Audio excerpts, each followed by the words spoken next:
Hey guys, this is Dima Aryeh from DroidDog.com, and today I have a Samsung Galaxy Note 8.0.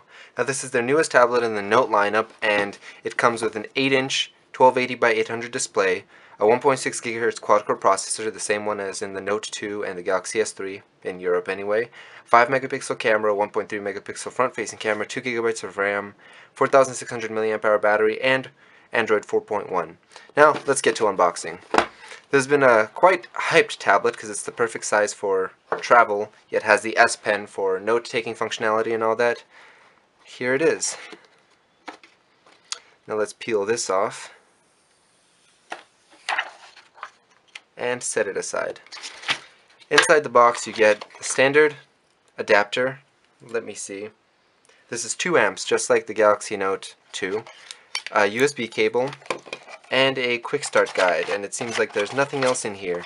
So let's just set this box aside, along with the cables, and get to looking at the tablet. Now here's the tablet. It looks a lot like the Galaxy Note 2, Galaxy S3, has a very similar aesthetic to it, and they're continuing the whole tradition of plastic. However, this does not have a removable cover like most other Samsung devices do, so you should keep that in mind. However, it does have a micro SD card slot, so you can expand your memory. Now let's get it running. So the power button, just like most tablets, is right here on the side. And there it goes. Now that the device is booted and I've taken off all the plastic pieces around the edges, we can get started. Now I'm going to enter my Wi-Fi password. You can't look, not that it even matters, but you can't look. And there you go.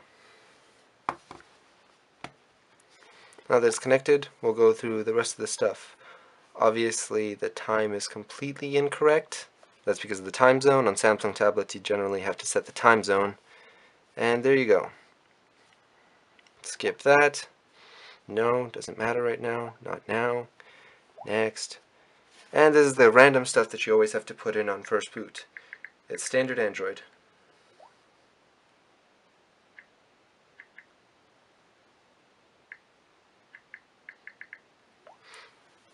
Now that I've gone through the trouble of putting in my name, which seems to be really difficult for me today, we can go through. This is easy mode, which I obviously do not need, but it's a great option for those people who have never used a tablet. And there you go, it's booted. Looks like a giant Galaxy Note 2, doesn't it? Now, for reference, let me put up a Galaxy Note 2 next to it.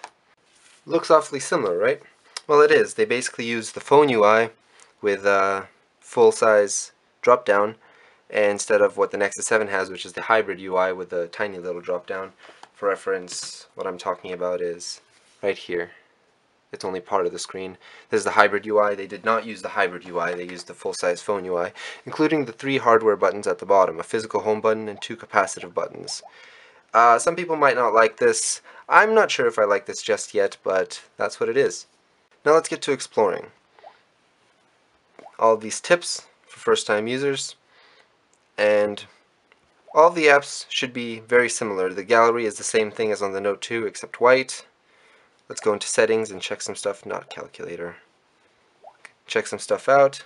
It does have the tablet settings, kind of compressed, but it's still the tablet settings.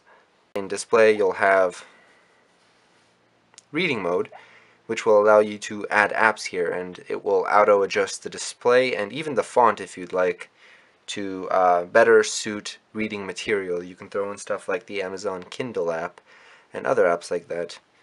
Then there's also stuff like increased legibility, Smart Stay, which is a staple on Samsung devices. As you can tell by the little eye icon right there, it is trying to use Smart Stay. However, of course, this is a camera, not a face, so it's not going to detect us.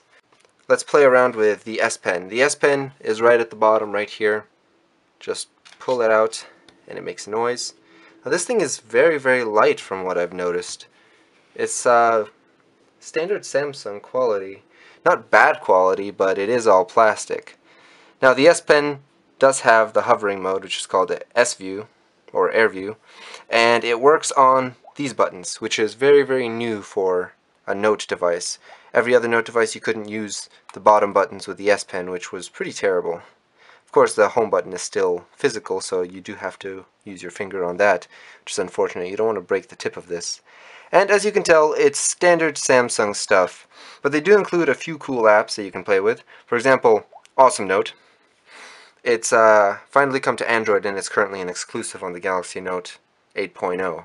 And it's a note-taking app with a ton of little folders that you can organize your notes, and it's just supposed to be an easy organization method.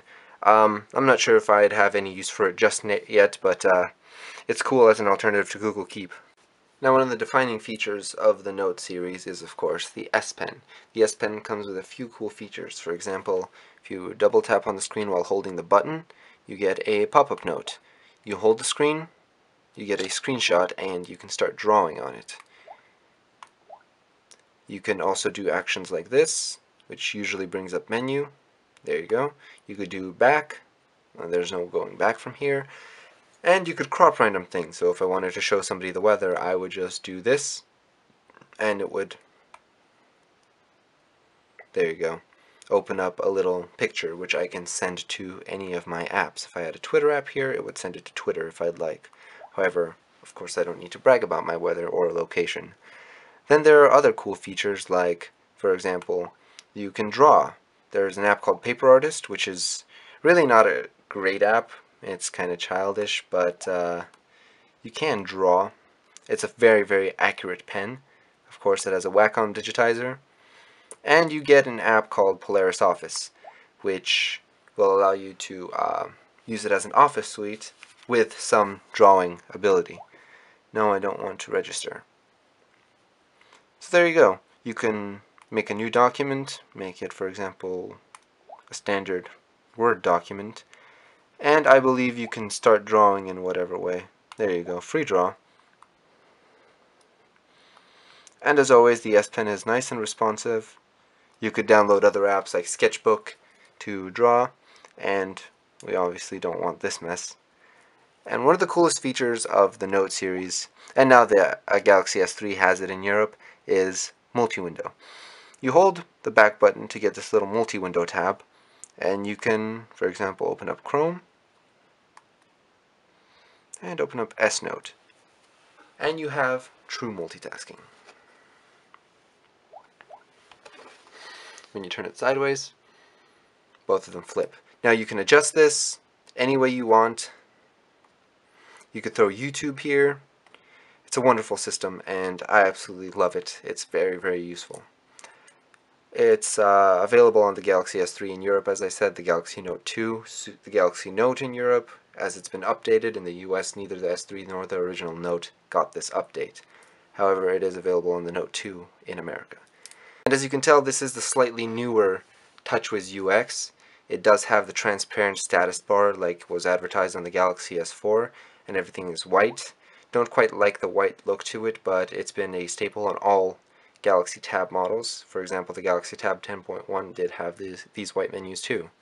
As I said before, this device does have dual cameras, one on the front, one on the back. As you can tell, the back camera is right here, a nice big thing that pops out. It's going to rest on the camera, but it is indented by this little chrome piece. As you can tell, it's a 5 megapixel camera, nothing great, but nothing really bad. Samsung has been doing pretty decent with their cameras on tablets, but again, it's a tablet, you're not going to be taking photos with it. You can check out the stock music player and play the classic Samsung jingle.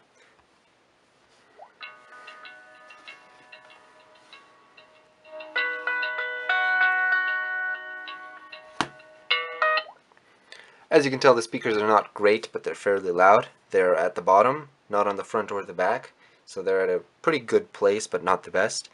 The music player is fairly optimized for a tablet, and honestly, since this is an 8-inch tablet, apps will actually be fairly good from the Play Store. You won't get crappy apps for 10-inch tablets.